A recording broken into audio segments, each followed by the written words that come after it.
Hello and welcome back to a mini series on UAE Holding Structures. And Kath, great to have you back with me today. Thank you, Jenny. Good to be back. Perfect. Let's jump in.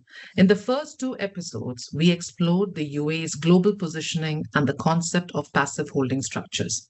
Now we bring it down to earth and talk about how these structures work in practice.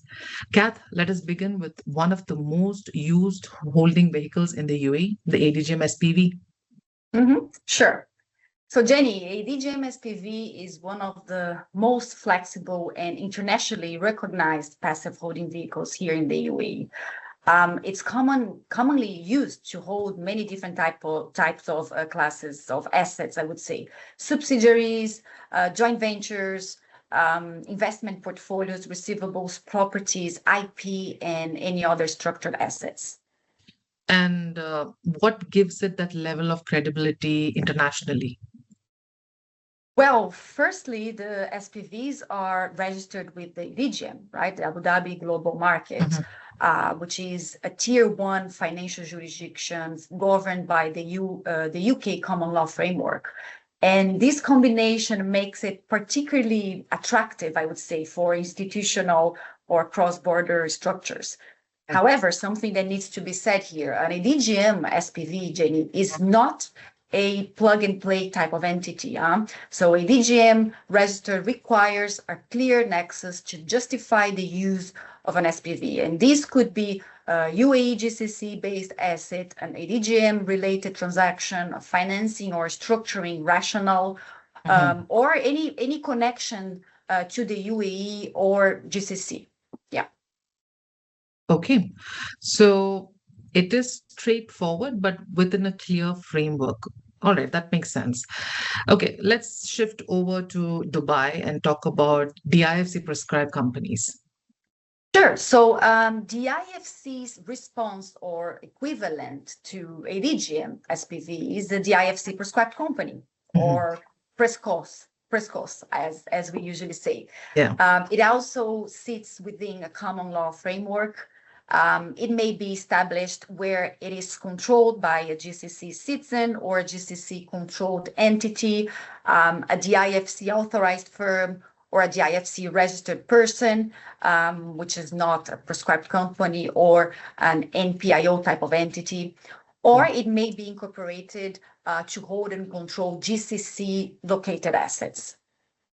Okay, so this is a question in my mind. So what happens if a client does not neatly within those criteria? There not a development to this regime in 2024 that addressed that?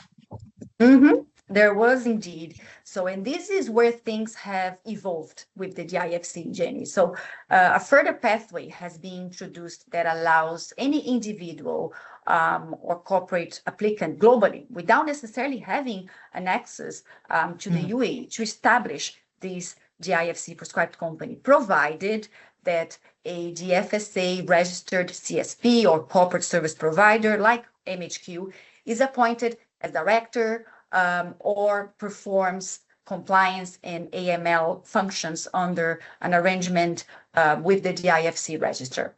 The DIFC regime is shortly to evolve further, Jenny, and become even more accessible. So this is definitely something we need to keep an eye on. Absolutely. Exciting developments ahead then. So we have covered the financial free zones. Let's head up north and look at RAK ICC. Yeah, sure.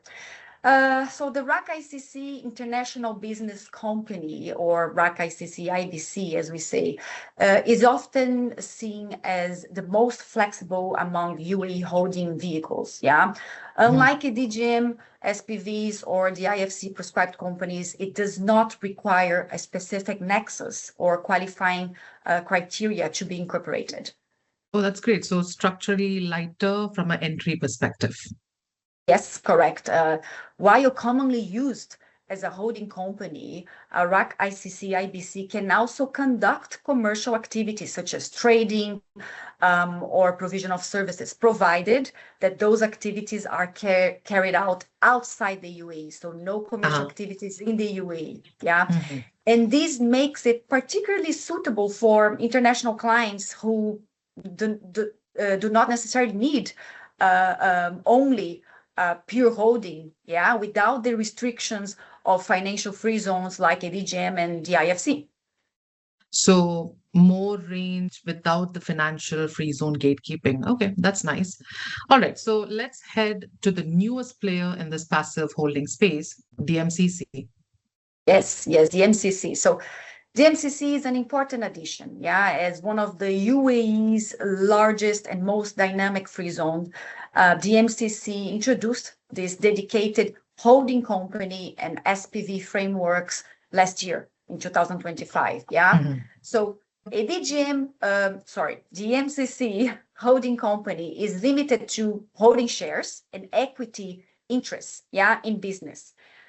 On the other hand, a DMCC SPV is designed to hold other type of assets, typically for securitization or structured financing, and these exclude the holding of shares in business. Okay, so you cannot just park everything under one DMCC vehicle. Yes, correct.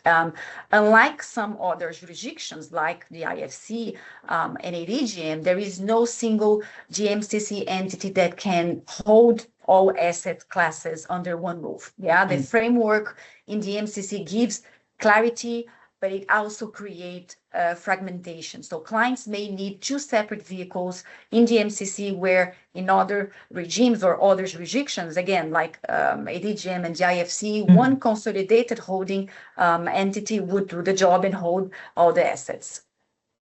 Okay, all right. So that brings us through the UAE's most commonly used passive holding options. And the big message here is this: passive holding vehicles are not generic boxes. Each jurisdiction has deliberately designed its offering with specific use cases in mind. So, in our next episode, we shift gears to physical considerations, how these passive structures are treated from a tax perspective in the UAE, what qualifies for favorable treatment, and where clients need to pause before assuming a structure is automatically tax neutral. Kath, thank you for joining and thank you for your time. Thank you. Pleasure. And everyone tuning in, thank you for listening, and please stay with us for the next episode.